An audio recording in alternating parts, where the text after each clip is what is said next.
Lembro-me perfeitamente da admiração que tal fato me causou e de como recriminei a minha tia por ter concordado em tal exigência. Esse temor à polícia era pouco compatível demais com seu ar esquisitão e pouco amistoso, para não me despertar suspeitas. Fiz ver à minha tia que concordar com aquele pedido pessoal poderia, em tais circunstâncias, acarretar-lhe sérios aborrecimentos e que, portanto, não devia em hipótese alguma aquecer.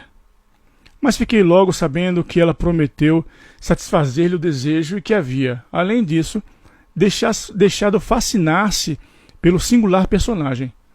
Na verdade, para com todos os hóspedes, acabava por demonstrar sentimentos humanos, amistosos, de tia e muitas vezes maternais, do que alguns souberam aproveitar-se bem. E logo nas primeiras semanas ficou patente que, enquanto eu tinha muito a reprovar no novo inquilino, minha tia cada vez mais o colocava sob sua calorosa proteção.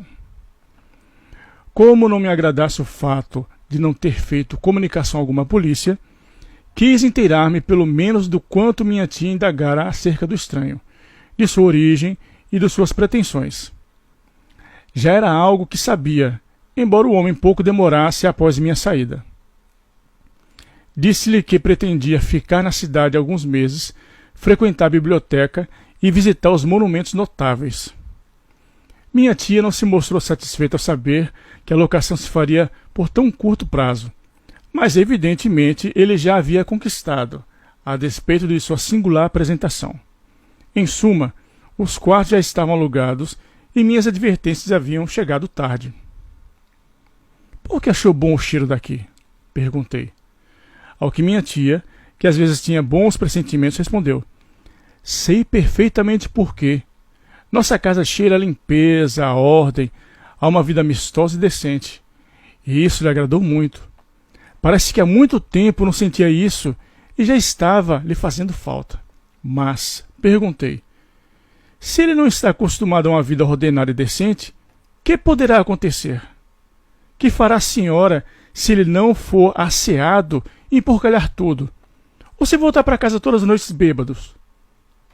Isso veremos, retrucou ela, e eu deixei o caso morrer por aí. Meus receios, na verdade, não tinham fundamento.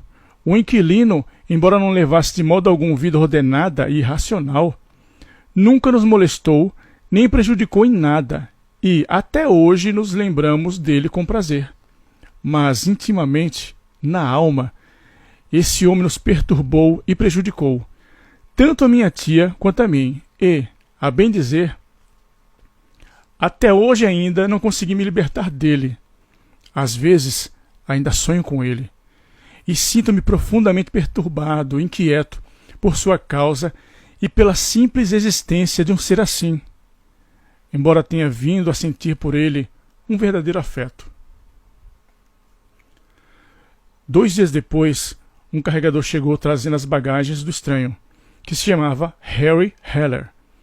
Uma bela maleta de couro causou-me ótima impressão, e a outra mala grande, de cabina, deixava entrever longas viagens, pois estava tapada de etiquetas coloridas de hotéis e agências de viagens de vários países, inclusive de ultramar. Logo depois apareceu o próprio, e então principiou o tempo em que fui conhecendo aos poucos esse homem extraordinário. Inicialmente, de minha parte, nada fiz para isso. Embora tivesse me interessado pelo Heller desde o primeiro instante que o vi, não tomei nas primeiras semanas qualquer iniciativa de me aproximar dele ou com ele travar conversação. Em vez disso, devo confessá-lo, a verdade é que desde o princípio passei a observar um pouco o indivíduo, e até mesmo, durante sua ausência, penetrei em seu quarto e, por natural curiosidade, me dediquei a espionar. Sobre o aspecto exterior do lobo da estepe, já disse alguma coisa. Desde o primeiro momento, dava a impressão de ser um homem importante e bem dotado. Sua fisionomia era toda espiritual e o jogo extraordinariamente delicado de suas expressões faciais denotava uma vida anímica interessante, bastante intensa, delicada e sensível. Quando se falava com ele, o que era habitual, ele se deixava ir além dos limites do convencional e dizia coisas pessoais e singulares.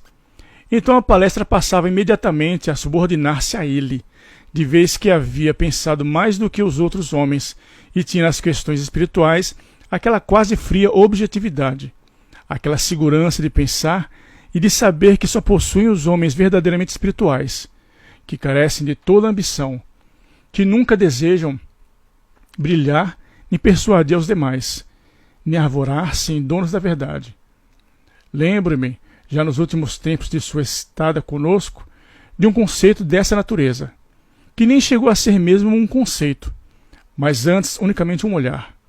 Foi quando um célebre historiador e crítico de arte de renome europeu anunciou uma conferência na universidade local e logrei persuadir o lobo da estepe a que fosse assisti-la, embora não me demonstrasse nenhum prazer em ir.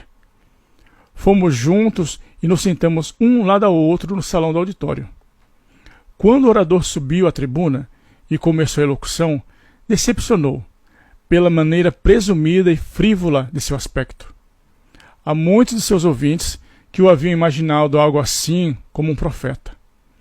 E quando então começou a falar e, à guisa de introdução, endereçou aos ouvintes palavras lisonjeiras, agradecendo-lhes por haverem comparecido em tão grande número, nesse exato momento o lobo da estepe me lançou um olhar instantâneo, um olhar de crítica àquelas palavras e a toda a pessoa do conferencista. Oh, um olhar inesquecível e tremendo, sobre cuja significação poder-se-ia escrever um livro inteiro.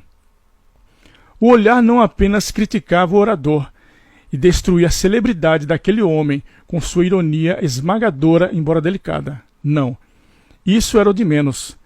Havia nesse olhar um tanto mais de tristeza que de ironia. Era, na verdade, um olhar profundo e desesperadamente triste, com o qual traduzia um desespero calado, de certo modo irremediável e definitivo, que já se transformara em hábito e forma. Não só transverberava com sua desesperada claridade a pessoa do vaidoso orador, ironizava e punha em evidência a situação do momento, a expectativa e a disposição do público e o título um tanto pretensioso da anunciada conferência.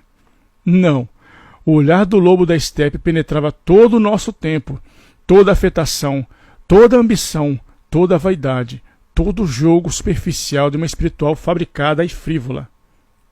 Ah, lamentavelmente, o olhar é mais fundo ainda. E além das simples imperfeições e desesperanças de nosso tempo, de nossa espiritualidade, de nossa cultura. Chegava ao coração de toda a humanidade, expressava, num único segundo, toda a dúvida de um pensador, talvez a de um conhecedor da dignidade e, sobretudo, do sentido da vida humana. Esse olhar dizia: veja os macacos que somos, veja o que é o homem. E toda a celebridade, toda a inteligência, toda a conquista do espírito, todo o afã para alcançar a sublimidade, a grandeza e o duradouro do humano se transbordava de repente e não passava de frívolas momices. Com isto acabei me antecipando demasiadamente e, contra meu propósito e desejo, vinha dizer o essencial que pretendia sobre Heller, quando, na verdade, era minha intenção revelar aos poucos sua imagem, à medida que fosse relatando o paulatino conhecimento que tive a seu respeito.